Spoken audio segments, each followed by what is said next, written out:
जय हिंद बच्चों। Prince vision classes में आप सब लोग का स्वागत है। आशा करते हैं आप सब लोग काफी अच्छे होंगे। हम पिछले 6 लेक्चर में हम आपको फिजिक्स का one of the most important chapter जो लाइट है हम उसको खत्म कर चुके हैं। ठीक है, अब आज हम फिजिक्स का ही सेकेंड चैप्टर स्टार्ट करने जा रहे हैं जिसका नाम क्या है, human I and colourful world. ये बात हम आपको प्रीवियस लेक्चर में ही बता दिए थे कि आखिर हम इसको क्यों स्टार्ट कर रहे हैं। ये one of the most important chapter है। देखा जाए तो ये कोई नया चैप्टर नहीं है, ये भी एक लाइट का हिस्सा ही है।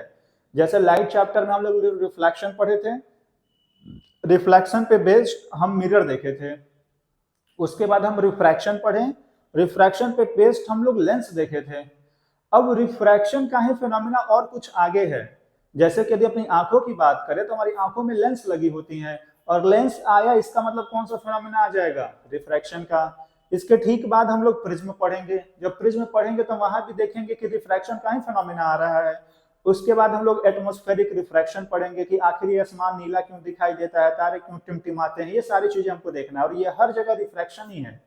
इसका मतलब जो रिफ्रैक्शन प्रीवियस चैप्टर या प्रीवियस लेक्चर में लाइट में पढ़ा गया है वही यहाँ पर भी आएगा। इसलिए उसके ठीक बाद यही चैप्टर हम स्टार्ट किए हैं। ठीक, तो यहाँ तक किसी को डाउट है तो एक बार वो कमेंट कर देगा, मतलब प्रीवियस लेक्चर में किसी को समस्या है तो कमेंट करेगा। ठीक है, अभी इस क्लास में हम लोग क्या पढ़ेंगे, इस क्लास में जो human I and colourful world है उसमें 2-3 चीजें हैं। उन 2-3 चीजों में आज हम दो सबसे इंपॉर्टेंट चीज बात करेंगे। क्या?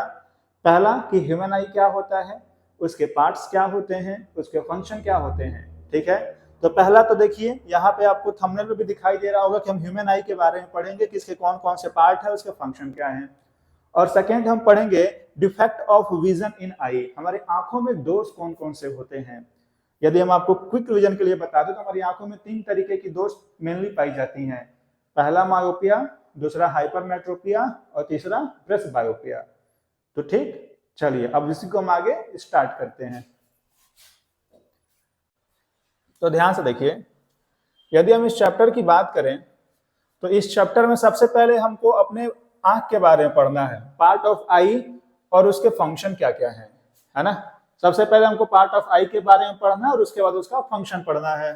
दूसरा, टर्म्स रिलेटेड टू आई, कहने का मतलब कि हमारी आंखों से रिलेटेड कुछ इंपॉर्टेंट टर्म होते हैं तो हम उस टर्म के बारे में पढ़ेंगे। तीसरा क्या है, कैटरैक्ट के बारे में पढ़ेंगे। कैटरैक्ट क्या होता है, ये आंखों में एक प्रकार का होने वाला दोष है। इसके बाद हम लोग defect of vision and their correction पढ़ेंगे कि हमारी आंखों में कितने तरीके के दोष होते हैं। हम वही बता देते हैं, अभी आगे चलेंगे तो हम बताएंगे कि हमारी आंखों में 3 तरीके के दोष होते हैं, मायोपिया, हाइपरमेट्रोपिया और प्रेसबायोपिया। ठीक, उसके बाद हम रिफ्रैक्शन थ्रू प्रिज्म पढ़ेंगे। हम क्या पढ़ेंगे, रिफ्रैक्शन थ्रू प्रिज्म। ठीक, इसके बाद जो हमारा अगला टॉपिक आएगा वो होगा डिस्पर्जन ऑफ व्हाइट लाइट, उसके बाद फॉर्मेशन ऑफ रेनबो। ठीक है, और उसके बाद हमारा नेक्स्ट टॉपिक होगा एटमॉस्फेरिक रिफ्रैक्शन और सबसे लास्ट टॉपिक होगा स्कैटरिंग ऑफ लाइट। तो ये टोटल हमारे पास 6-7 टॉपिक हैं इस चैप्टर में। जैसे ये 6-7 टॉपिक खत्म हो जाएंगे चैप्टर खत्म हो जाएगा। हम कोशिश करेंगे कि एक मिनिमम 2 लेक्चर में खत्म हो जाए। यदि हम एक ही लेक्चर में इसको खत्म करेंगे तो लेक्चर काफी लंबा हो जाएगा, तो मिनिमम इसको 2 लेक्चर में हम डिवाइड करके आपको हम इसको खत्म कर देंगे। ठीक है, तो सबसे पहले हम स्टार्ट करते हैं पार्ट ऑफ आई, ठीक, और उसके फंक्शन क्या क्या है। तो सबसे पहले हम बात करते हैं आंख का। देखिए ह्यूमन आई, आपको यहाँ ह्यूमन आई का एक फिगर दिखाई आप लोगों को दे रहा होगा, ये हमारा ह्यूमन आई है। यदि ध्यान से देखा जाए तो जो हमारा ह्यूमन आई होता है, ध्यान से देखिए, ये एक स्फेयर की तरह होता है। ये ध्यान से देखिए, हम आपके लिए दोबारा इसको रिकंस्ट्रक्ट कर देते हैं। ये हमारा हो गया ह्यूमन आई। ठीक है, और यहां से बहुत सारे नर्व निकले होते हैं, यहां से बहुत सारे पतले पतले नस निकले होते हैं, नर्व निकली होती हैं जो डायरेक्ट ब्रेन से कनेक्टेड होती हैं। ये जो नर्व होती हैं डायरेक्ट किससे कनेक्ट होती हैं, ब्रेन से कनेक्ट होती हैं। ठीक है, और उसके बाद यहां होता है कैलरी मसल्स, ये होती हैं कैलरी मसल्स, कैलरी मसल्स होती हैं, और इसके ठीक बीचों बीच होता है लेंस, इसके ठीक बीचों बीच ये होता है लेंस। दिखाई दे रहा है? तो आप जरा ध्यान से देखिए, सबसे पहले हमारा हो गया कॉर्निया, ये जो आपको हिस्सा दिखाई दे रहा है ये कहलाता है कॉर्निया, नंबर 1। ठीक, दूसरा होता है ठीक इसके बगल में आइरिस, दूसरा क्या हो गया आइरिस। ठीक, तीसरा हमारा होता है प्यूपिल, तीसरा क्या होता है प्यूपिल, जो हमारे आंख में जो काला काला दिखाई दे रहा है ना यही हमारा प्यूपिल है, तो तीसरा हमारा हो गया प्यूपिल। ठीक, चौथा हम बात करते हैं तो चौथा ये जो मसल्स है इस मसल्स को हम बोलते हैं कैलोरी मसल्स, 4 हो गया कैलोरी मसल्स। ठीक है, और पांचवा हमारा ये हो गया लेंस, ये लेंस भी बड़ा इंपॉर्टेंट है, पांचवा हो गया लेंस। ठीक, तो 5 टर्म कौन कौन से हो गए, cornea, iris, प्यूपिल, calorie muscles, lens.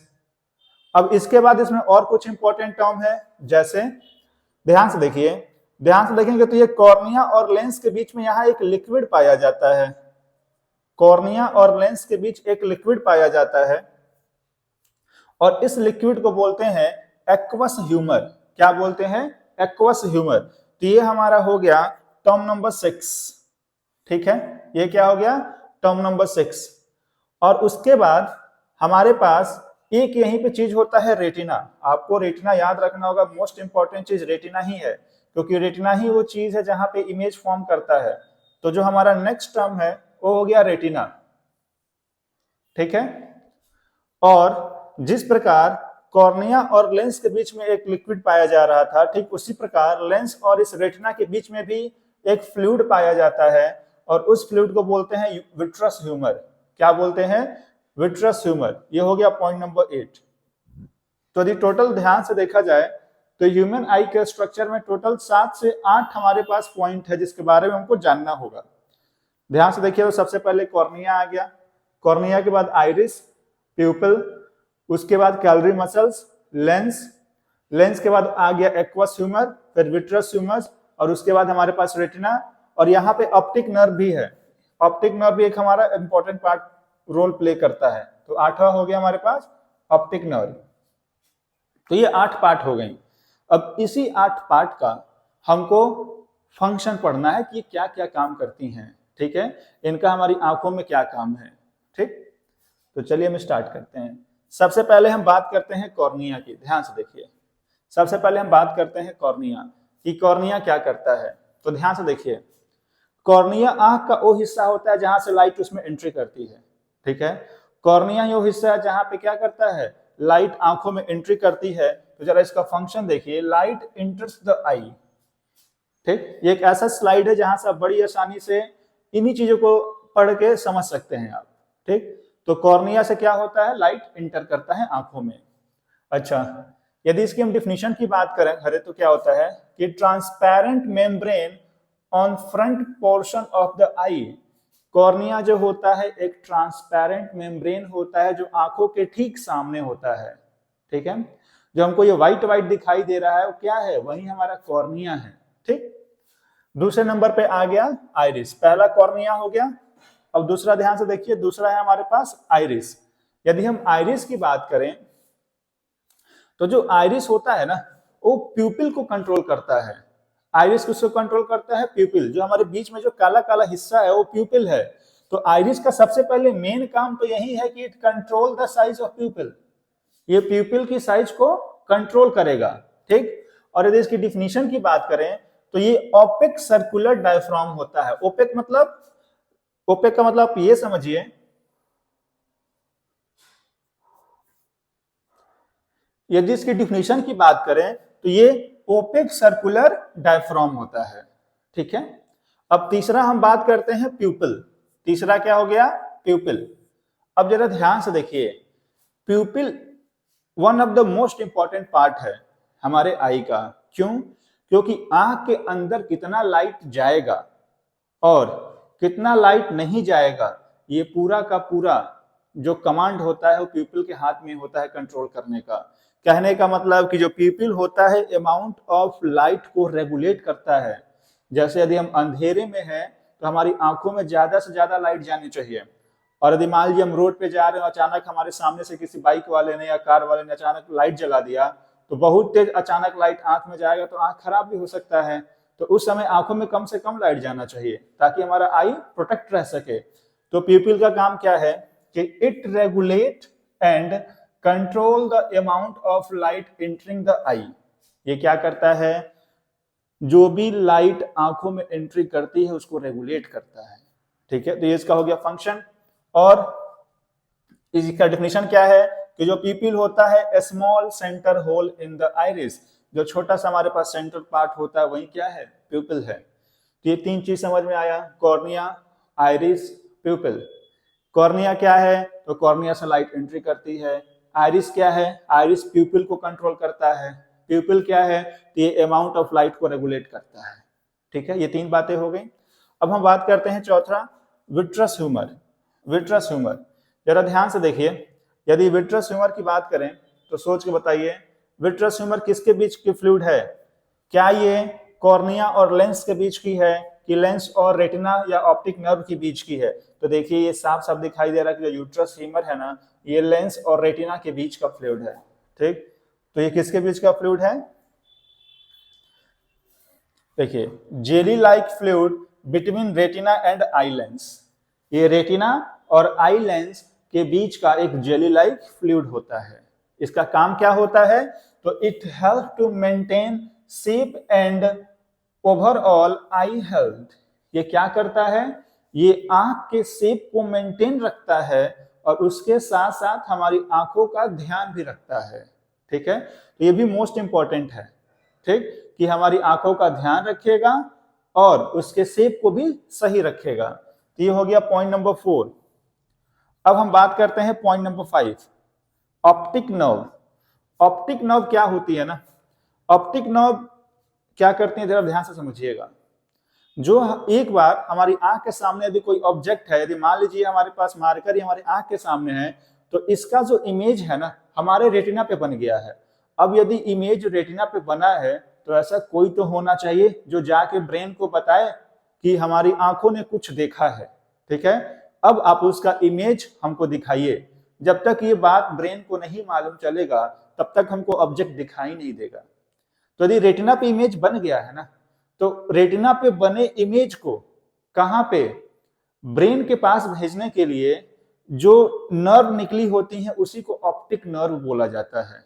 ये एक इलेक्ट्रिकल सिग्नल जनरेट करती हैं जो ब्रेन के पास जाता है, और जैसे ही ब्रेन के पास जाता है ब्रेन उसको तुरंत डिटेक्ट कर लेता है और उसके बाद बड़ी आसानी से वो हमको उस ऑब्जेक्ट को दिखा देता है। ठीक है, यदि हम ऑप्टिक नर्व की बात करें तो it carries the electrical signal to the brain. ये क्या करती हैं? इलेक्ट्रिकल सिग्नल को कैरी करती हैं ब्रेन तक। ठीक, और इसके डिफिनेशन की बात करें तो nerve which connect I and brain. ये क्या करती हैं? यही वो हिस्सा है जो आई को और ब्रेन को कनेक्ट किया है। ठीक है, तो हमारे पास ये 5 डिफिनेशन हो गया। पांचों के एक बार हम क्विक रिवीजन कर ले तो क्या, कॉर्निया क्या है, तो यहां से लाइट एंट्री करती है। आइरिस क्या है, तो ये प्यूपिल को कंट्रोल करता है। प्यूपिल क्या है, अमाउंट ऑफ लाइट को कंट्रोल करता है। विट्रस ह्यूमर क्या है, तो ये हमारे आंख को हेल्दी बनाए रखता है और उसके शेप को मेंटेन रखता है, और ये एक जेली लाइक फ्लूइड होता है। और ऑप्टिक नर्व क्या है, तो ऑप्टिक नर्व एक इलेक्ट्रिकल सिग्नल देता है ब्रेन को ताकि ब्रेन को मालूम चले कि हाँ आदमी कुछ देख रहा है तो उसका इमेज बनाना है, मतलब उसका इमेज बन गया तो उसको देख लेना है। ठीक, अब हम अगला बात करते हैं कैलरी मसल्स 6। अब ध्यान से देखिए कैलरी मसल्स क्या होती है ना, कैलरी मसल्स के 2 काम हैं। यदि हम इसका डायग्राम को दिखाएं तो ध्यान से देखिए, यहां जो कैलरी मसल्स ये आई हैं, ये जो कैलरी मसल्स हैं इसके 2 काम हैं। सबसे पहला तो ये लेंस को होल्ड करके रखती हैं। किसको होल्ड करके रखती हैं? लेंस को। ध्यान से देखिए भाई, सबसे पहली बात कि ये लेंस को होल्ड करती हैं, और यही वो मसल्स होती हैं जो लेंस के फोकल लेंथ को बढ़ा भी सकती हैं तो घटा भी सकती हैं। कहने का मतलब यदि हमको दूर के ऑब्जेक्ट को देखना है तो तुरंत ये फोकस को एडजस्ट कर देगा, और यदि हमको पास के ऑब्जेक्ट को देखना है तो तुरंत ये फिर क्या करेगा, लेंस के फोकस को एडजस्ट कर देगा, उसको बड़ा छोटा करके। तो कैलरी मसल्स क्या करती हैं? फोकस को एडजस्ट करने का काम करती हैं। तो देखो पहला तो क्या हो गया कि लेंस को होल्ड करेंगी, और दूसरा देखिए यहाँ लिखा है कि changes the shape of eye lens and it's focal length, है ना। ये आई लेंस और फोकल लेंथ को क्या कर सकता है, चेंज कर सकता है अकॉर्डिंग टू नीड। ठीक, अब हम आगे बात करते हैं इसका डेफिनेशन क्या है। तो the small muscle that permit the lens to change its shape in order to focus near और डिस्टेंट ऑब्जेक्ट। यही बात हम आपको समझाए हैं कि कैलोरी मसल्स ऐसी मसल्स होती हैं जो लेंस को अलाउ करती हैं कि तुम पास का भी देख लो और दूर का भी देख लो। ठीक है, बस तुम देखो, ऐसा ना हो कि देख ही ना पाओ। ठीक है, उसके बाद हमारे पास अगला आ जाता है आई लेंस। ठीक है, अब यदि आई लेंस की बात करें तो जरा ध्यान से देखिए, यहां पे है आई लेंस, ये बीचों बीच है आई लेंस। ये फिगर किस चीज का है, आई लेंस का है। अब यदि ये आई लेंस का है तो जरा इसको बाहर हम बनाएं तो यही है ना। अब आप ही बताइए, अभी ठीक इसके पीछे वाले चैप्टर में इसके बारे में हम सब कुछ पढ़ लिए हैं भाई साहब। ये कौन सा लेंस है, कॉन्वेक्स है कि कॉन्केव है, तो आप बड़ी आसानी से बता सकते हैं कि ये कॉन्वेक्स लेंस है। कौन सा लेंस है, ये कॉन्वेक्स लेंस है। यदि ये कॉन्वेक्स लेंस है तो सोच के बताइए, इसके द्वारा बनाया गया इमेज हमेशा क्या होता है, कॉन्वेक्स लेंस अलग अलग 6 ऑब्जेक्ट की पोजीशन का इमेज बनाती है। ठीक है, 6 में 5 कंडीशन ऐसा होता है जहां पे ये हमेशा हमेशा रियल इमेज बनाता है और इन्वर्टेड इमेज बनाता है। तो एक सवाल अक्सर पूछा जाता है कि ये बताइए रेटिना पे इमेज कैसे बनता है, तो अभी हम रेटिना पे बताते हैं। अभी आई लेंस जरा ध्यान से देखिए, आई लेंस का मेन काम क्या होता है कि focus the image of object on retina. भाई लेंस का काम क्या है कि आंख के सामने कोई भी ऑब्जेक्ट है तो उसको तुरंत रेटिना पे जाके उसका क्या करे, इमेज बना दे। ठीक है, अब आपके पास इतना तो ज्ञान होना ही चाहिए कि यदि ऑब्जेक्ट हमारा ऐसे रखा है तो इसका जो इमेज बन रहा होगा रेटिना पे वो कैसा होगा। यदि कॉन्वेक्स लेंस है तो ये हमेशा रियल होगा, पहली बात, और दूसरा इन्वर्टेड होगा। इन्वर्टेड का मतलब यदि ये मार्कर हमारे सामने ऐसा रखा है तो उसका इमेज ऐसे बन रहा होगा। ठीक है, कहने का मतलब यदि यदि अभी हम आप लोग के सामने हम सीधा दिखाई दे रहे हैं ना, तो रेटिना पे हमारा इमेज कैसा बना होगा, उल्टा बना होगा। वो तो सारा कमाल ऑप्टिक नर्व का है जो ब्रेन को सिग्नल दिया और ब्रेन ने मिनटों का काम सेकंडों में करके उसको सीधा करके आपको दिखा दिया। सोचिए यदि उतना एक्टिव ब्रेन नहीं होता तो सब कुछ उल्टा दिखता हमें। ठीक, तो ये हमारे पास हो गया आई लेंस। अच्छा, आप जरा ध्यान से देखिए, जो यहाँ पे आई लेंस लिया गया है इस तरह का लिया गया है, और लेंस हमारे पास जो होता है 3 टाइप के होते हैं, है ना।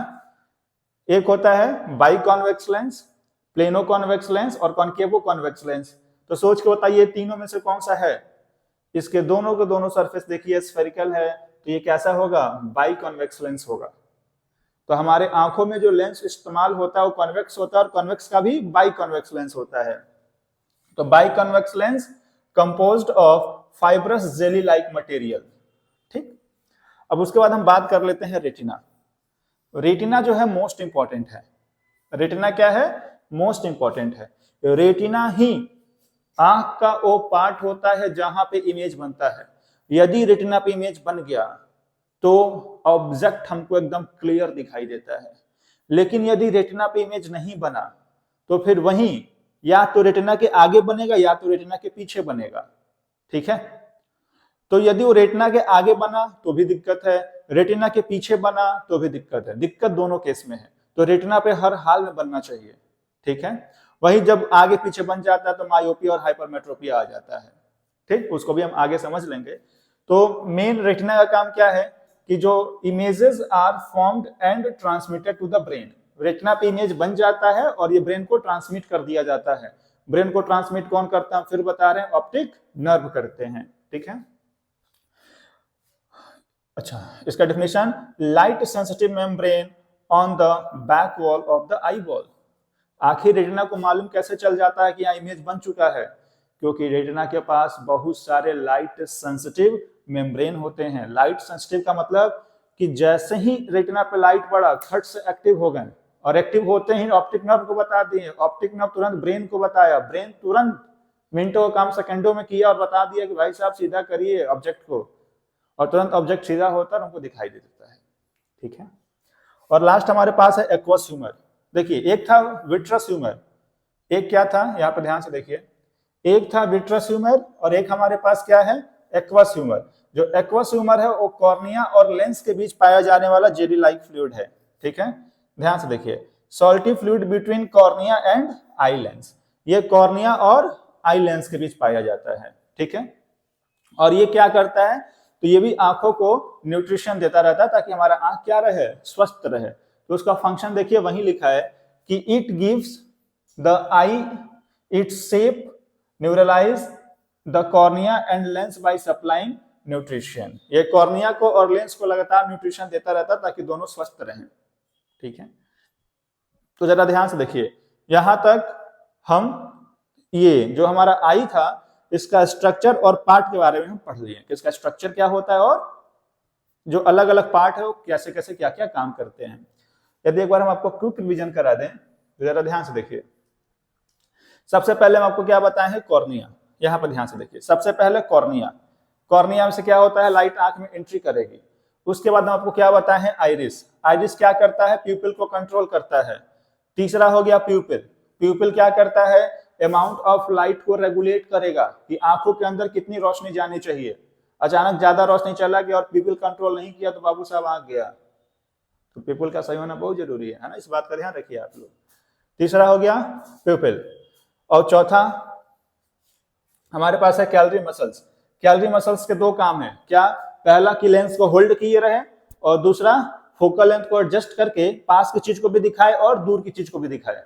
भाई एक स्वस्थ आंख या हेल्दी आई उसे ही कहा जाता है जो पास रखी हुई चीज को भी पढ़ ले और दूर रखी हुई चीज को भी पढ़ ले। ठीक है, तो ये वो काम करता है। उसके बाद हमारे पास आ जाता है लेंस। लेंस का क्या काम है, लेंस का मात्र एक ही काम है कि हमारे सामने जो भी ऑब्जेक्ट रखा है ना उसका इमेज वो रेटिना पे बना दे। एक सवाल हमेशा पूछा जाता है कि ये बताइए रेटिना पे बना गया इमेज रियल होता है, इन्वर्टेड होता है कि वर्चुअल होता है कि इरेक्ट होता है। तो ये तो अब आराम से बता सकते हैं ना कि यदि आंखों में कॉन्वेक्स लेंस है तो क्या वर्चुअल बनाएगा, क्या नहीं, ये तो बहुत आसान हो चुका है ना अब। भाई यदि आप पढ़े तो आप बहुत आसानी से बता सकते हैं कि यदि कॉन्वेक्स है, कॉन्केव होता तो 100% क्या बना देता, वर्चुअल बनाता। लेकिन कॉन्वेक्स से इसका मतलब ये रियल बनाएगा और इन्वर्टेड बनाएगा, उल्टा बनाया है ना। लेकिन ऑप्टिक नर्व जब ब्रेन को इंफॉर्मेशन भेजा तो ब्रेन ने उसको क्या कर दिया, सीधा कर दिया। उसके बाद हमारे पास आ जाता है क्या, vitreous humour. Vitreous humour eye lens और रेटिना के बीच पाया जाना एक जेली लाइक फ्लूइड होता है। इसका काम क्या है कि आंख के शेप को मेंटेन रखे और आंख को हमेशा न्यूट्रिएंट्स देता रहे, आंख को हमेशा हेल्दी रखे। ठीक है, उसके बाद हमारे पास आ जाता है ऑप्टिक नर्व। यही बताएं, जैसे रेटिना पे इमेज बनेगा ऑप्टिक नर्व तुरंत एक्टिवेट होंगे, ब्रेन को सिग्नल दे देंगे, इलेक्ट्रिकल सिग्नल देंगे और ब्रेन उसको रीड कर लेगा। ठीक है, उसके बाद हमारे पास आ जाता है क्या, एक्वस ह्यूमर। जो एक्वस ह्यूमर होता है आई लेंस और कॉर्निया के बीच, ये हो गया आई लेंस और कॉर्निया, इन दोनों के बीच पाया जाने वाला क्या है, ये एक फ्लूइड है। ठीक है, जो भी आंख को न्यूट्रिएंट्स देता है। तो यदि ये स्ट्रक्चर ऑफ ह्यूमन आई में किसी को डाउट है तो कमेंट बॉक्स में कमेंट करके जरूर पूछ लेगा। ठीक है, अब हम आगे प्रोसीड करते, आगे है टर्म रिलेटेड टू आई, है ना। हमारी आंख से रिलेटेड कुछ इंपॉर्टेंट टर्म होती हैं। अब हमको उसी टर्म के बारे में पढ़ना है कि वो कौन कौन से इंपॉर्टेंट टर्म है, और इसमें से 100% एक या आधे नंबर या 2 नंबर के सवाल पूछ ही देता है। तो हम ध्यान से देखेंगे, इसमें 3 टर्म है। यदि ध्यान से देखा जाए तो सबसे पहला है एकोमोडेशन, दूसरा क्या है list distance of distinct vision, और तीसरा क्या है फॉर पॉइंट। तो ये 3 है, accommodation, list distance of distinct vision और फॉर पॉइंट। ये जो दूसरा इतना लंबा चौड़ा नाम है ना, इसी को नियर पॉइंट भी बोलते हैं। नियर पॉइंट और फॉर पॉइंट सबसे मिनिमम है। ठीक, अब एकोमोडेशन देखने से पहले हम नियर पॉइंट और फॉर पॉइंट समझ लेते हैं कि नियर पॉइंट क्या होता है और फॉर पॉइंट क्या होता है। तो जरा ध्यान से देखिए, नियर पॉइंट और फॉर पॉइंट को हम समझते हैं। ठीक है,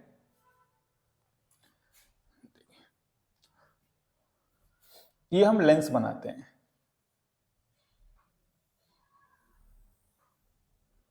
ठीक,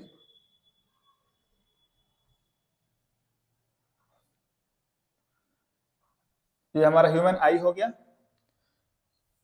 ये कैलरी मसल्स। कैलरी मसल्स किसको होल्ड की हैं, लेंस को, ये लेंस को होल्ड की हैं।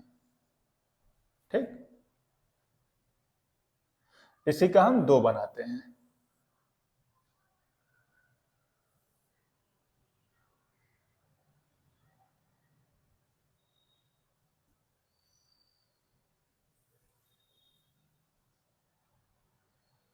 ठीक है, ध्यान से देखिए बोर्ड पे। हम सबसे पहले आपको बताते हैं नियर पॉइंट क्या होता है, या इसी को list distance of distinct vision बोलते हैं, और उसके बाद हम फार पॉइंट बताएंगे। ठीक, देखिए यहाँ पे है रेटिना, यहाँ क्या है रेटिना। हर हाल में इमेज को रेटिना पे बनना होगा। यदि इमेज रेटिना पे नहीं बना है, if image is not from the retina, it means दोष है आंखों में, आपके अंदर नहीं। इस बात का ध्यान रखिएगा। ठीक है, इसका मतलब हमारी आंखों में क्या है, दोष है। ठीक, तो ध्यान से देखते हैं। यदि हम बात करें नियर पॉइंट की, सबसे पहले हम बात करते हैं नियर पॉइंट। ठीक, नियर पॉइंट क्या होता है ना, कि वो मिनिमम दूरी जहां पे ऑब्जेक्ट को रखने के बाद उसका क्लियर का क्लियर इमेज रेटिना पे बन जाए। तो वो जो, जैसे मान लीजिए हमारे पास ये एक न्यूज़पेपर है। ठीक है, ये हमारे पास एक न्यूज़पेपर है। ठीक, अब इस न्यूज़पेपर को मिनिमम हम कहाँ रखें, कहाँ रखें मतलब अपने इतना पास रखें, इतना पास रखें, इतना पास रखें, कहाँ रखें कि इसका क्लियर इमेज हमारे रेटिना पे बने। तो इस न्यूज़पेपर की जो डिस्टेंस होनी चाहिए हमारी आंखों के सामने ना, वो 25 सेंटीमीटर पे होनी चाहिए।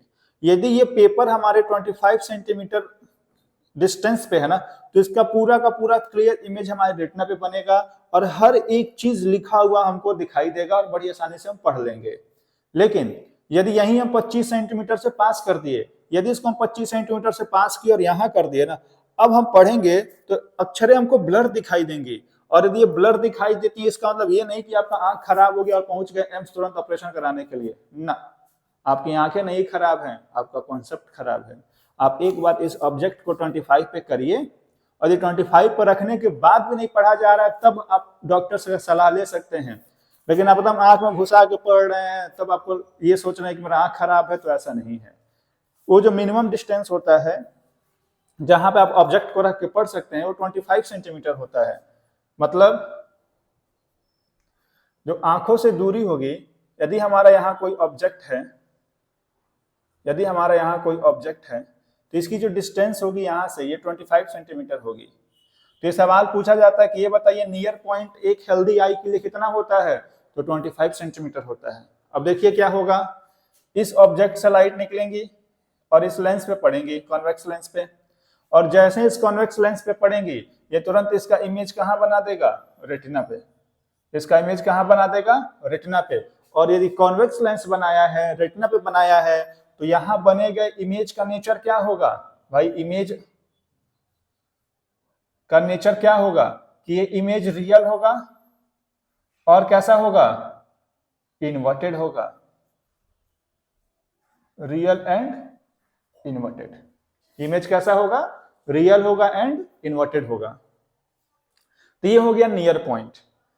फार पॉइंट का मतलब क्या है, फार पॉइंट का मतलब ये कि आप ऑब्जेक्ट को एकदम इनफाइनाइट पे भेज दीजिए, जितना दूर हो सके भेज दीजिए, और यदि वहां पे जाने के बाद भी हमको एकदम उसका क्लियर इमेज दिखाई देता है, इसका मतलब हमारा आंख एकदम स्वस्थ है। इसका मतलब यदि हम फार पॉइंट की बात करें, नियर पॉइंट हो गया। यदि हम फार पॉइंट की बात करें, तो फार पॉइंट में जो हमारा ऑब्जेक्ट होता है इनफाइनाइट पे होता है, जो ऑब्जेक्ट होता है ये इनफाइनाइट पे होता है। यहां पे ऑब्जेक्ट है, तो देखिए अब क्या होगा, यहां से लाइट पैरेलल आएंगी लेंस पे, और जैसे ही लेंस पे पैरेलल आएंगी, ये लेंस इसको क्या करेगा, तुरंत रेटिना पे कन्वर्ज करा देगा। क्या कर देगा, रेटिना पे कन्वर्ज करा देगा, और इनफाइनाइट पे रखे ऑब्जेक्ट का भी इमेज बहुत बढ़िया से रेटिना पे बन जाएगा, और हमको ऑब्जेक्ट फिर बहुत क्लियर दिखाई देने लगेगा। तो ये हो गया नियर पॉइंट और फार पॉइंट। इस नियर पॉइंट को ही LDDV बोला जाता है, जो एक हेल्दी आई के लिए 25 सेंटीमीटर होता है। ठीक है, तो हम नियर पॉइंट और फार पॉइंट समझ गए। ठीक, अब हम एकोमोडेशन समझते हैं कि एकोमोडेशन क्या है। अब एकोमोडेशन तुरंत समझ में आ जाएगा। क्या, अब हमको मालूम चल गया है कि नियर पॉइंट होगा तो 25 पे देखना है भाई साहब, और फार होगा तो इनफाइनाइट पे चला जाना है। तो नियर पॉइंट को भी दिखा देना और फार पॉइंट को भी दिखा देना तुरंत, यही हमारा क्या है, एकोमोडेशन है। इसी को पावर ऑफ एकोमोडेशन भी बोला जाता है कि तुरंत आई के फोकल लेंथ को बदल के हम क्या करें, नियर ऑब्जेक्ट को भी दिखा दे और फार पॉइंट को भी दिखा दे, ताकि हमको उसका क्लियर इमेज कहाँ बन जाए, रेटिना पे बन जाए। तो यही कहलाता है एकोमोडेशन। ठीक है, तो जरा ध्यान से देखिए इसका डेफिनेशन क्या है। एबिलिटी ऑफ आई लेंस, ध्यान से देखिए, ability of eye lens to change the focal length to form image on the retina. ठीक है, आई लेंस के फोकल लेंथ को चेंज कर कर उसका रेटिना पे इमेज बनाने की एबिलिटी को ही एकोमोडेशन बोला जाता है। ठीक, तो यदि यहां तक किसी को डाउट है तो कमेंट करके जरूर पूछेगा। ठीक, अब हम आगे बढ़ते हैं।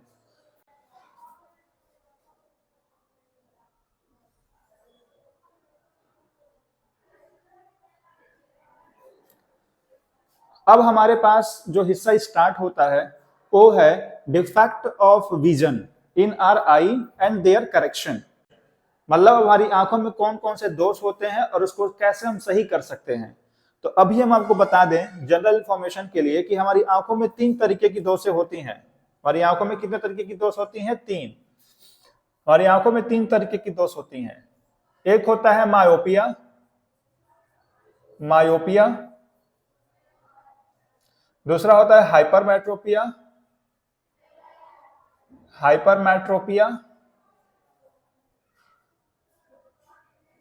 और तीसरा होता है प्रेसबायोपिया।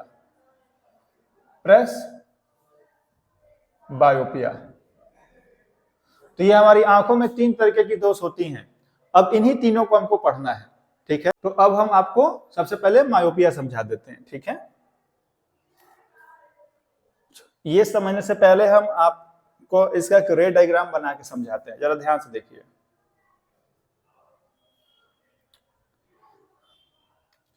मायोपिया,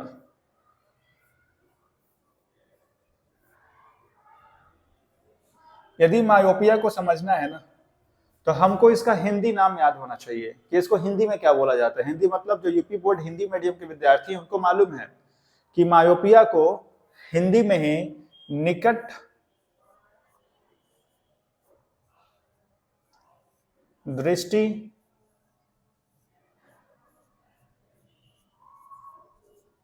दोष बोला जाता है। क्या बोला जाता है?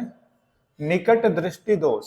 अच्छा, एक बात याद रखिएगा कि ये अपने नाम के ठीक अपोजिट होते हैं। निकट दृष्टि दोष, निकट का मतलब पास वाला, ठीक है, मतलब नियर पॉइंट। ठीक, कह रहा है कि निकट दृष्टि दोष मतलब पास वाले पॉइंट में दोष है, लेकिन हम क्या बोले हैं कि अपने नाम के ठीक अपोजिट होते हैं। यदि इसमें लिखा है निकट दृष्टि दोष मतलब दोष निकट में नहीं, दूर वाले में है। मतलब नियर में कह रहा है कि दोष है अकॉर्डिंग टू नेम, बट ये नाम के अपोजिट होता है। तो ये नाम के अपोजिट होता है तो निकट में ये कह रहा मतलब ये निकट में नहीं, कहां पे इसका दोष है? दूर वाले पॉइंट में। यदि बात किया जाए तो निकट दृष्टि दोष का मतलब ये कि नियर पॉइंट पर रखा ऑब्जेक्ट हमको बड़ी आसानी से दिखाई दे देगा। नियर पॉइंट पे यदि 25 सेंटीमीटर पे कोई ऑब्जेक्ट रखा है ना तो हमको क्लियरली दिखाई दे देगा। हम यहाँ टिक का साइन कर देते हैं। टिक का मतलब यदि 25 सेंटीमीटर पे ऑब्जेक्ट रखा है तो उसको हम लोग देख लेंगे, लेकिन यदि यही ऑब्जेक्ट फॉर पॉइंट पर रखा गया है, यही ऑब्जेक्ट कहाँ रखा गया है?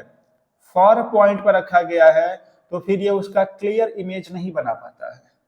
यदि ऑब्जेक्ट इनफाइनाइट पे है तो ये इसका क्लियर इमेज नहीं बना पाता है। फिर ये बनाता कहाँ है? तो ये रेटिना के कुछ पहले बना देता है। हम क्या बोले हैं कि यदि रेटिना पे इमेज बन गया तो ठीक, यदि रेटिना पे नहीं बना, रेटिना के आगे बना या रेटिना के पीछे बना, तो दोनों में दिक्कत है। तो कहने का मतलब क्या है कि जरा ध्यान से देखिए, यदि ये हमारा आई है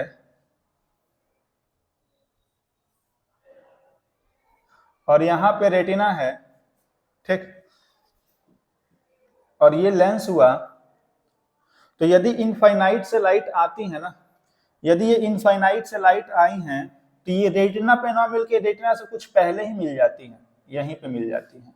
ये क्या करती हैं? रेटिना पे ना मिलके ये रेटिना से कुछ पहले मिल जाती हैं, और जब ये रेटिना से कुछ पहले मिल जाती हैं तो क्या क्लियर इमेज बन पाएगा? नहीं बन पाएगा। तो यही इसमें होता है कि मायोपिया में जो होता है हम पास की चीज तो देख लेते हैं लेकिन दूर की चीज नहीं देख पाते हैं, ठीक है। तो अब देखिए, अब जो यहाँ पे लिखा गया ये सारी बातें आपको समझ में आ जाएंगी क्या। अच्छा, सबसे खास बात ये याद रखिएगा कि मायोपिया का और दो नाम है, एक है शॉर्ट साइटेडनेस, शॉर्ट साइटेडनेस, ठीक है, और या फिर इसी को नियर साइटेडनेस मतलब पास, क्या बोले हैं कि निकट दृष्टि दोष मतलब पास की चीज में दोष है अकॉर्डिंग टू नाम, लेकिन यह नाम के उल्टा होता है, तो ये पास वाले में नहीं दूर वाले में दोष है, ठीक है। तो इसके दो नाम और है, तो इसके तीन नाम हो गए, पहला मायोपिया, दूसरा शॉर्ट साइटेडनेस और तीसरा नियर साइटेडनेस, ठीक। अच्छा, उसके बाद क्या लिखा जरा ध्यान से देखिए, a person with myopia I can see near by object clearly. यही बात हम आपको समझा रहे थे कि यदि आपको मायोपिया हुआ है तो आप पास की चीज को तो देख लेंगे लेकिन but can not see distinct object, आप इनफाइनाइट पे रखे ऑब्जेक्ट को नहीं देख सकते हैं, ठीक है। तीसरा, such a person may clearly see up to distinct of a few metres, कहने का मतलब ये केवल कुछ दूरी तक ही रखे ऑब्जेक्ट को देख सकता है, इनफाइनाइट पे चला गया तो नहीं देख पाता है। हमारे क्लास में कुछ बच्चे ऐसे होते हैं जिनको बुक पढ़ने में कठिनाई होती है, तो कुछ ऐसे होते हैं जिनको ब्लैक बोर्ड पे लिखी हुई चीज नहीं दिखाई देती है। तो जिन बच्चों को ब्लैक बोर्ड पे लिखी हुई चीज नहीं दिखाई दे रही, इसका मतलब क्या कि उनका फॉर पॉइंट गड़बड़ा गया है, और यदि फॉर पॉइंट गड़बड़ाया है तो उसको सही करने के लिए हम किस लेंस का इस्तेमाल करेंगे तो हम आगे बताएंगे ही, लेकिन वो फॉर पॉइंट गड़बड़ाने से उसके आंखों के अंदर कौन सा दोष आ गया है, मायोपिया आ गया है, ठीक है। अब ध्यान से देखिए ये पॉइंट कि in myopia eye the image of distant object is formed in front of retina. ये दिखाई दे रहा है कि जो लाइन, जो इमेज होता है रेटिना के सामने ही बन जाता है and not on the retina itself, और ये रेटिना पे नहीं बनता है। यही बात तो हम आपको यहां समझाए हैं, जो 3-4 लाइन लिखा था सारी बातें यही है कि नियर पॉइंट को साफ देख लेंगे, फॉर पॉइंट को नहीं देख पाएंगे, और ये रेटिना से पहले बन जाता है, एज सिंपल है ना। ये डायरेक्शन हम लगा, डायरेक्शन लगाना जरूरी है, ठीक है। अब ध्यान से देखिए, इस रोग का होने का ना दो कारण होता है, मायोपिया हो गया या फिर हाइपरमेट्रोपिया हो गया, दोनों का होने के दो कारण है। दिस डिफेक्ट में अराइजेस ड्यू टू, ये डिफेक्ट दो कारणों से हो सकता है। सबसे पहला कारण ध्यान से देखिए क्या है, सबसे पहला कारण है excessive curvature of eye lens. Excessive curvature of eye lens का मतलब ये हुआ, excessive curvature of eye lens का मतलब क्या, हम आपको यहां समझा देते हैं।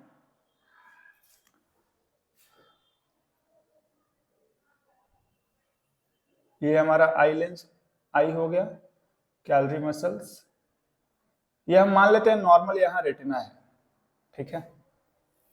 अब ध्यान से देखिएगा, यदि ऑब्जेक्ट हमारा मान लीजिए इनफाइनाइट पे है, ये एक नॉर्मल हमारा हेल्दी आई है, यहाँ पे लेंस है, ये लाइट आया और आने के बाद ये रेटिना पे क्या हुआ, मिल गया, ठीक। अब हम कह क्या रहे हैं ना कि ये जो इसकी साइज है,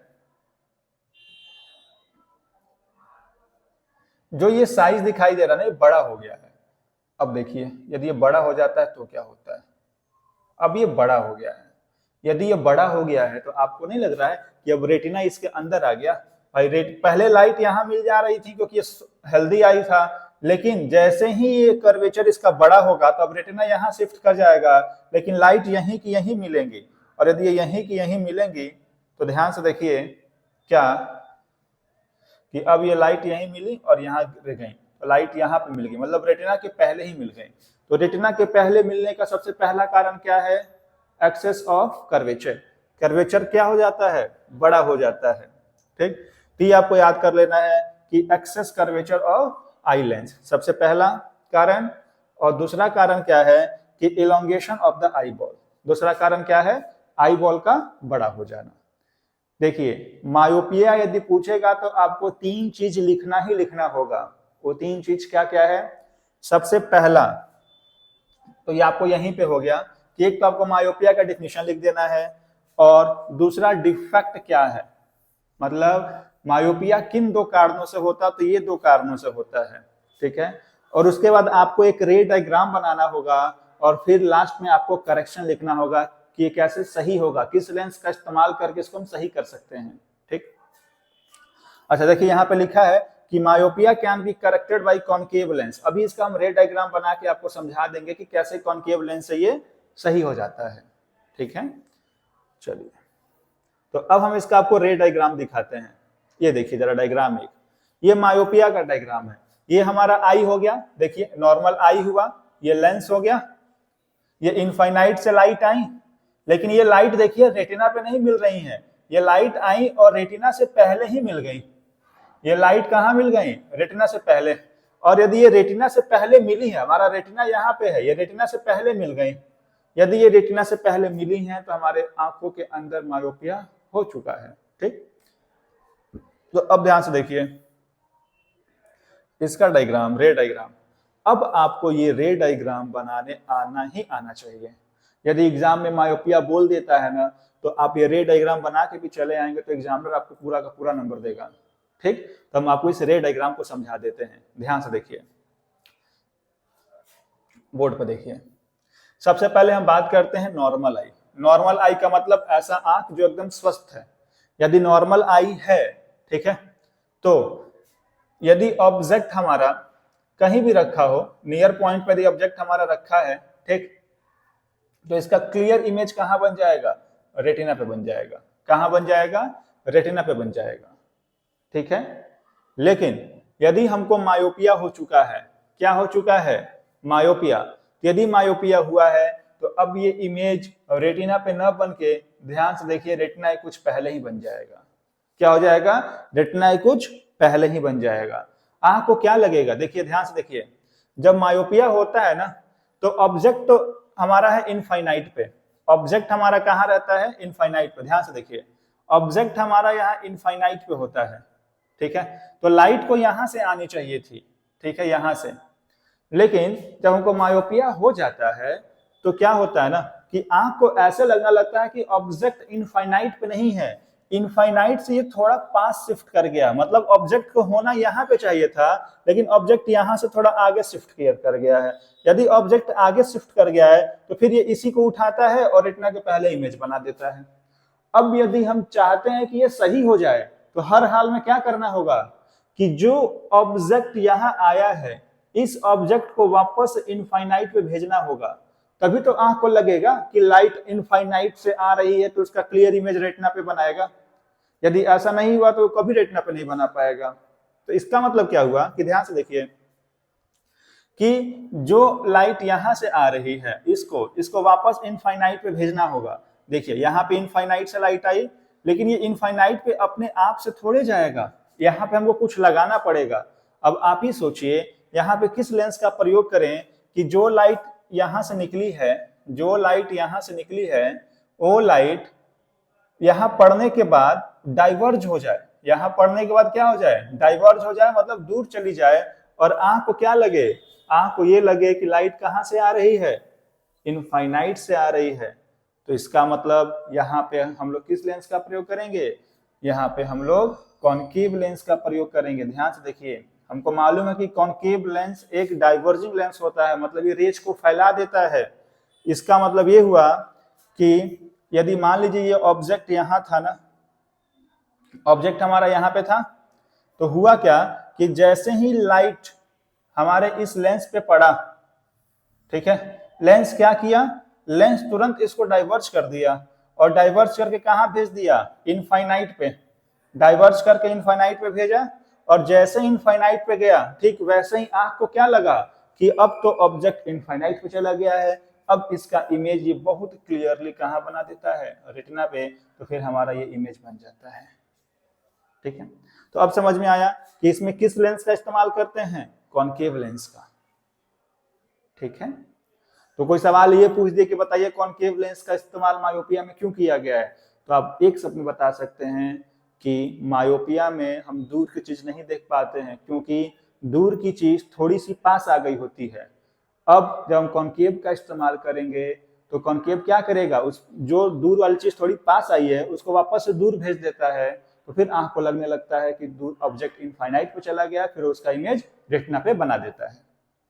ठीक है, तो ये हो गया मायोपिया। आप ये रे डायग्राम बिल्कुल कम से कम 2-3 बार प्रैक्टिस कर लेंगे, ठीक। तो अब यदि मायोपिया समझ में आ गया है तो अब हम लोग हाइपरमेट्रोपिया की चर्चा करेंगे। अब हम किसकी चर्चा करेंगे? हाइपरमेट्रोपिया की। अब हम आपको हाइपरमेट्रोपिया समझा देते हैं। सबसे पहले हाइपरमेट्रोपिया, यदि आपको मायोपिया समझ में आ गया तो हाइपरमेट्रोपिया तुरंत समझ में आ जाता है। मायोपिया का ठीक उल्टा क्या है? हाइपरमेट्रोपिया है, ठीक है। तो चलिए ध्यान से देखते हैं इसको हिंदी में क्या बोलते हैं। इसका भी हिंदी वर्जन यदि आप जान जाते हैं तो बड़ी आसानी से आप कर सकते हैं। हाइपरमेट्रोपिया को हिंदी में बोला जाता है दूर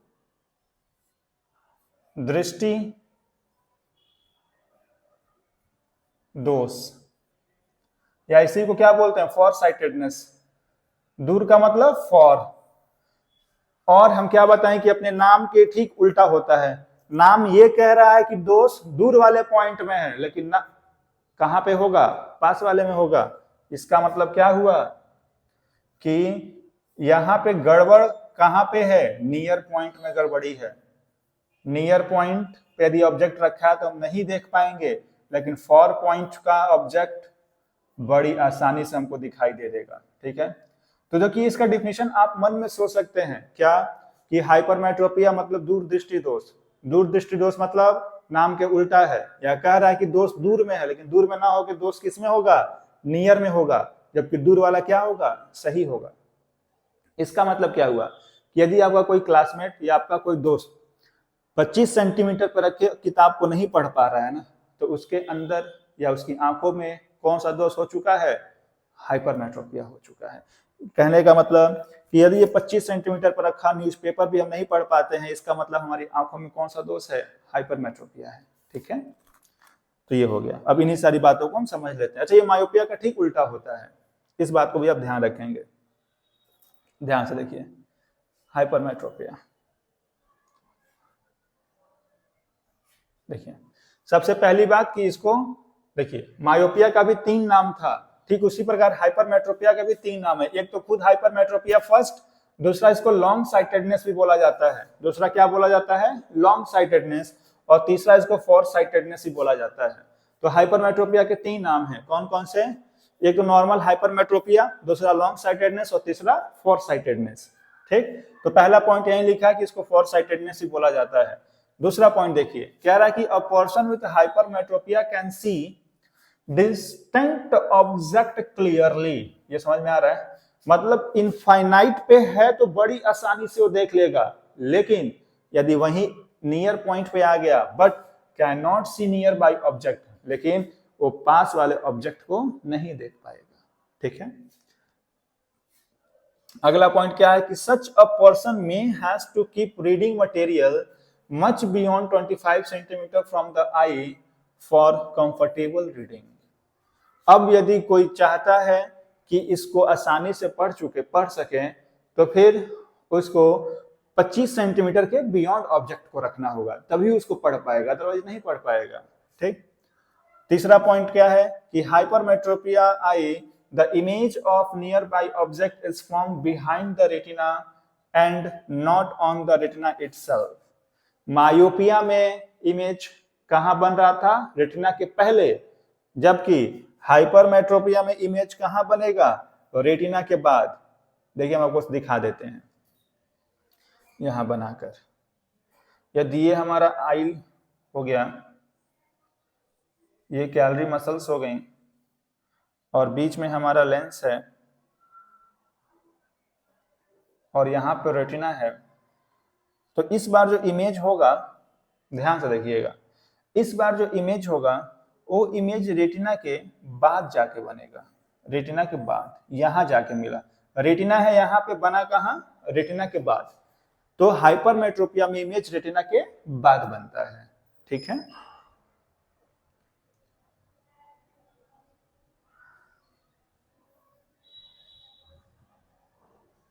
तो ये हो गया। अब आप इस डायग्राम को देखिए जरा। ये हमारा नॉर्मल आई है, यहाँ पे ऑब्जेक्ट रखा गया है, यहाँ से लाइट चली, ये लाइट चली, रेटिना है यहाँ पे, लेकिन देखिए इमेज कहाँ बन रहा है? रेटिना के बाद। दिखाई दे रहा है। हर केस में देखिए, यहां पर भी देखिए इमेज कहाँ बना है, रेटिना के बाद। ठीक है, अब जिस तरह मायोपिया में हम देखे थे कि दो कारण थे, ठीक उसी प्रकार यहाँ भी दो कारण होते हैं। मायोपिया में दो कारण कौन कौन से थे भाई? तो मायोपिया में दो कारण थे कि जो हमारा कर्वेचर था बड़ा हो जा रहा था, तो यहाँ पे क्या हो जाएगा, छोटा हो जाएगा। ध्यान से देखिए क्या, long focal length of the I lens, जो फोकल लेंथ होता है क्या हो जाता है, लॉन्ग हो जाता है, लंबा हो जाता है, बड़ा हो जाता है, जिससे उसका कर्वेचर छोटा हो जाता है। और दूसरा very small size of eye ball, और आई बॉल क्या हो जाता है, छोटा हो जाता है। तो इसके दो कारण हो गए, ये दो कारण आपको याद होने चाहिए। ठीक है, ये दो मोस्ट इंपॉर्टेंट कारण है। ठीक, और इसके करेक्शन के लिए हम किस लेंस का इस्तेमाल करेंगे, कॉन्वेक्स लेंस का इस्तेमाल करेंगे। इसके करेक्शन के लिए किस लेंस का इस्तेमाल किया जाएगा, कॉन्वेक्स लेंस का इस्तेमाल किया जाएगा। ठीक है, तो अब हम इसका रे डायग्राम देख लेते हैं। ठीक, ध्यान से देखिए, ये इसका रे डायग्राम हो गया। ठीक है, अब समझिए आखिर हुआ क्या है ना, आखिर हाइपरमेट्रोपिया में हुआ क्या, तो हम आपको समझा देते हैं, जरा ध्यान से देखिएगा। हाइपरमेट्रोपिया में क्या हो रहा है कि हम पास की चीज को नहीं देख पा रहे हैं। ठीक, पास की चीज को हम क्यों नहीं देख पा रहे हैं, क्योंकि मेन बात यह है ना कि ऑब्जेक्ट 25 सेंटीमीटर पर रखने पे आंख नहीं देख पा रहा है। क्यों? क्योंकि आंख को ऐसा लग रहा है ना कि जो 25 पे रखा है 25 पे ना रख के थोड़ा पहले शिफ्ट कर गया है। कहाँ शिफ्ट कर गया है, थोड़ा पहले शिफ्ट कर गया है। तो अब हमको क्या करना होगा, उसको 25 पे भेजना होगा, तभी तो हमको दिखाई देगा। तो जरा ध्यान से देखिए इसका इमेज फॉर्मेशन रे डायग्राम, ये हमारा नॉर्मल आई के लिए हो गया। देखिए 4 पॉइंट पे ऑब्जेक्ट है, यदि 4 पॉइंट पे ऑब्जेक्ट है तो इसका इमेज कहाँ बन जाएगा, सिंपल सी बात है, रेटिना पे बना देगा। ये कहाँ बना दिया इमेज, रेटिना पे, क्योंकि ये 4 पॉइंट के लिए हमारा नॉर्मल आई ऐसा ही होगा।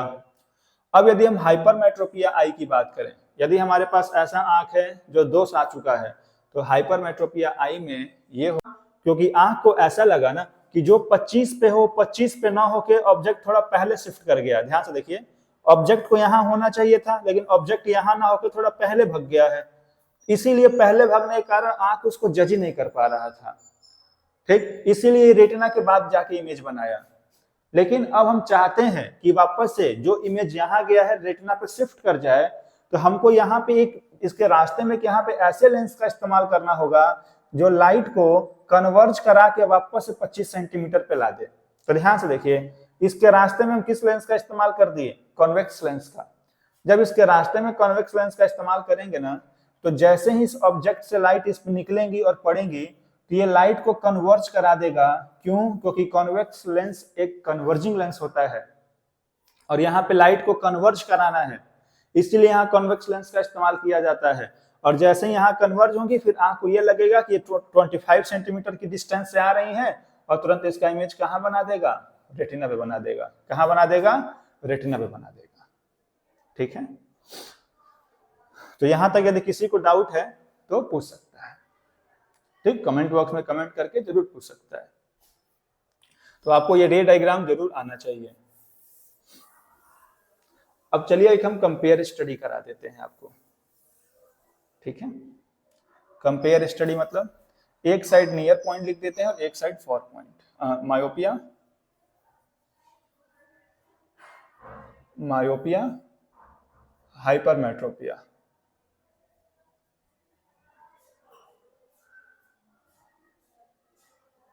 ठीक है, सबसे पहला अंतर तो यही है कि इसके भी 3 नाम, उसके भी 3 नाम। मायोपिया, हाइपरमेट्रोपिया पहला, इसको शॉर्ट साइटेडनेस, ठीक है, या नियर साइटेडनेस, और उसको लॉन्ग और फॉर साइटेडनेस। ठीक, अब हमको मालूम है सबसे बेसिक अंतर तो यही है, क्या, कि यहाँ पे मायोपिया को हम बोलते हैं निकट दृष्टि दोष, मतलब दोष पास वाले पॉइंट में होना चाहिए, लेकिन पास में ना होकर कहाँ होता है, फॉर पॉइंट में। तो ये दूर की ऑब्जेक्ट को नहीं देख पाएंगे, जबकि नियर पॉइंट इसका सही है, नियर पॉइंट 25 सेंटीमीटर पर रखे ऑब्जेक्ट को यहां देख लेंगे।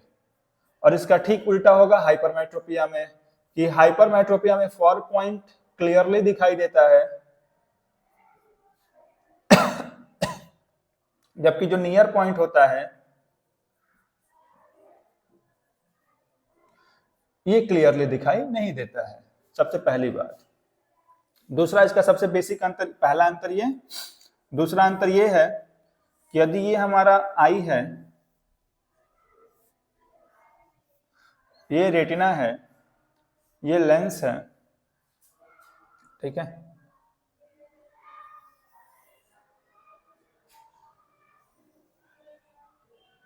तो ध्यान से देखिए,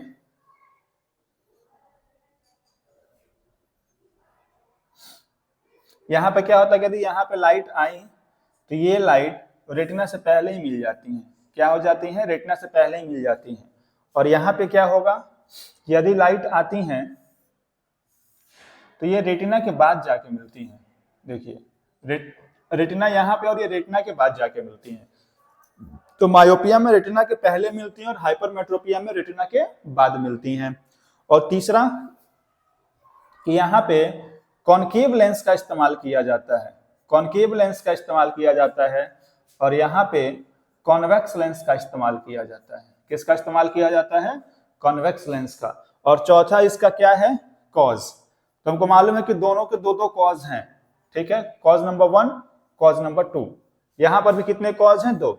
और दोनों कॉज आप आसानी से याद करके एक और अंतर बना सकते हैं। तो यहाँ पे मायोपिया और हाइपरमेट्रोपिया खत्म हो जाता है। अब हम बात करते हैं तीसरे डिफेक्ट की, जिसको बोला जाता है प्रेसबायोपिया, ठीक है। तो अब जरा ध्यान से देखिए, प्रेसबायोपिया एक ऐसा डिफेक्ट है ना जो उम्र बढ़ने के बाद आती है, ठीक। इसमें क्या होता है कि हमारा नियर पॉइंट और फॉर पॉइंट दोनों गड़बड़ा जाते हैं। तो यदि दोनों गड़बड़ा जाएंगे तो अब यहाँ पे एक ऐसा चश्मा होगा जिसमें कॉन्वेक्स लेंस भी होगा और कॉनकेव लेंस भी होगा, ठीक है। तो जरा ध्यान से देखिए, लिखा है कि the power of accommodation of I usually decreases with ageing. मतलब एक उम्र के बाद जो पावर ऑफ एकोमोडेशन होता है डिक्रीज कर जाती है। मतलब जो कैलोरी मसल्स लेंस को होल्ड की है वो ढीली पड़ जाती है। भाई मसल्स हैं, आदमी जब बूढ़ा होता है तो उसका मसल क्या होता है? ढीला ही तो पड़ जाता है। तो वैसे ही आंख की मसल्स ढीली पड़ जाती हैं। इसी को हम लोग बोलते हैं प्रेसबायोपिया। क्या बोलते हैं? प्रेसबायोपिया। इसके भी 2 कारण हैं। इसके कितने कारण हैं? 2। सबसे पहला है gradually weakness of the calorie muscles. भाई कैलोरी मसल्स वीक हो चुकी हैं, है ना। हर चीज का एक लिमिट होता है। अब आदमी जब 50-60 साल पे जाता है तो मसल्स वीक हो जाती है, जिसके कारण लेंस को होल्ड नहीं कर पाता, जिसके कारण पावर ऑफ एकोमोडेशन थोड़ा खराब हो जाता है, ठीक है। और अगला क्या है? Diminishing flexibility of the eye lens, जिसके कारण मतलब जब कैलोरी मसल्स ही जब वीक हो चुकी है तो क्या आई लेंस को सही से होल्ड कर पाएंगी? नहीं कर पाएंगी। इसी कारण आई लेंस भी सही से स्टेबल नहीं हो पाता है, ठीक है। अब हमको मालूम है कि यदि प्रेसबायोपिया है तो मायोपिया और हाइपरमेट्रोपिया दोनों हो चुका है। और यदि किसी व्यक्ति को मायोपिया और हाइपरमेट्रोपिया दोनों हुआ है तो मालूम है वो किस लेंस का इस्तेमाल करेगा? ध्यान से देखिए, अब वो एक ऐसे लेंस का इस्तेमाल करेगा जिसको बाईफोकल लेंथ बोला जाता है। मतलब उसके चश्मे में दोनों लेंस होंगे। यदि एक चश्मा है, ठीक है, तो आपके घर में यदि आपकी माता जी हो, दादाजी हो, दादी जी हो, तो उनके चश्मे को भी ध्यान से देखिएगा। उनके चश्मे में 2 हिस्से होते हैं, एक ऐसे नीचे भी होता है और एक तो ऊपर होता ही होता है, ठीक है। तो अब आपको सोच के ये बताना है कि नीचे वाला हिस्सा कॉन्वेक्स है कि कॉनकेव है और ऊपर वाला हिस्सा क्या है, ठीक है। आप हल्का सा सोचेंगे ना तो आपको मालूम चलेगा कि ये जो नीचे वाला हिस्सा उस समय इस्तेमाल किया जाएगा जब हमको कौन सा ऑब्जेक्ट देखना होगा? नियर बाई ऑब्जेक्ट देखना होगा। जब हमको पास के ऑब्जेक्ट को देखना होगा, नियर बाई ऑब्जेक्ट को देखना होगा तो नीचे वाला हिस्से का इस्तेमाल किया जाएगा। मतलब यदि हमको ये न्यूज़पेपर पढ़ना है तो हम आंख को नीचे करेंगे। यदि आंख को नीचे करेंगे तो हम इस लेंस का इस्तेमाल करेंगे, ठीक है। अब सोच के बताइए, यदि हम पास की चीज को देख रहे हैं तो हमें कौन से लेंस का इस्तेमाल करना पड़ेगा? कॉन्वेक्स की कॉनकेव? सिंपल सी बात है, कॉन्वेक्स की। किसका इसमें ये कौन सा लेंस होगा? नीचे वाला कॉन्वेक्स लेंस होगा। क्यों? क्योंकि यदि आप पास की चीज को नहीं पढ़ पा रहे हैं तो आपको कौन सा दोष हुआ है? हाइपरमेट्रोपिया हुआ। और हाइपरमेट्रोपिया में किस लेंस का इस्तेमाल किया जाता है? कॉन्वेक्स लेंस का। और वहीं यदि ऊपर हमको देखना होगा तो ऊपर देखने के लिए हम इस वाले लेंस का इस्तेमाल करेंगे। मतलब फॉर पॉइंट देखने के लिए ऊपर वाले का इस्तेमाल होगा। और फॉर पॉइंट किसका गड़बड़ होता है? मायोपिया का। और मायोपिया में किस लेंस का इस्तेमाल करते हैं? कॉनकेव लेंस का। किस लेंस का इस्तेमाल करते हैं? कॉनकेव लेंस का, ठीक है। तो यहाँ पे बाइफोकल लेंस का इस्तेमाल, आई का इस्तेमाल कर लिया जाता है। ठीक है, तो देखिए यहाँ पे यही बात लिखा हुआ है क्या कि sometime a person may suffer from both myopia and hypermetropia. ठीक, such person require या such people require bifocal lens. ऐसे लोगों को कौन सा लेंस चाहिए? बाइफोकल लेंस, जिसमें कॉन्केव भी हो और कॉन्वेक्स भी हो, which consist of both, जिनके अंदर कॉन्केव भी होगा और कॉन्वेक्स लेंस भी होगा। ठीक है, और इसमें इंपॉर्टेंट बात तो ये है कि the upper portion is concave. Upper portion concave होता है, इस बात को समझिएगा, यही बात हम आपको समझाए हैं कि अपर पोर्शन कॉन्केव होता है। क्यों? क्योंकि यहां से हमको दूर का देखना है। And lower portion is convex. क्यों? क्योंकि यहां से हमको पास का देखना है। ठीक है, तो यहां तक हमारा मायोपिया हो गया, हाइपरमेट्रोपिया हो गया और प्रेसबायोपिया हो गया। ठीक है, अब इसका हम आपको एक चार्ट दिखा देते हैं, वहां से आप बड़ी आसानी से तीनों देख सकते हैं। ध्यान से देखिए, तो अब इस चार्ट को आप ध्यान से देखिए, आप इसी चार्ट से बड़ी आसानी से सब समझ सकते हैं। क्विक रिवीजन इसको बोल सकते हैं आप कि सबसे पहले हम बात करते हैं मायोपिया। भाई मायोपिया की बात करें तो मायोपिया को नियर साइटेडनेस बोला जाता है या फिर इसी को शॉर्ट साइटेडनेस बोला जाता है। इसके दो कारण हैं, देखिए, पहला तो लार्ज आई बॉल और दूसरा small focal length of the eye lens. ये दोनों कारण आपको याद होने चाहिए। और इसके लिए किस लेंस का इस्तेमाल किया जाता है? तो डाइवर्जिंग लेंस, जो कि कॉन्केव लेंस है। ठीक है, दूसरा हमारे पास है हाइपरमेट्रोपिया, इसको लॉन्ग साइटेडनेस या शॉर्ट साइटेडनेस बोला जाता है। इसके भी दो कारण है, स्मॉल आई बॉल या फिर large focal length of eye lens. और इसके लिए कन्वर्जिंग लेंस, कॉन्वेक्स लेंस का इस्तेमाल किया जाता है। ठीक, और अगला क्या है? प्रेसबायोपिया। ठीक, प्रेसबायोपिया कब होता है? जब आदमी थोड़ा सा एक ऐसे एज में पहुंच जाता है जब एज ज्यादा हो जाए।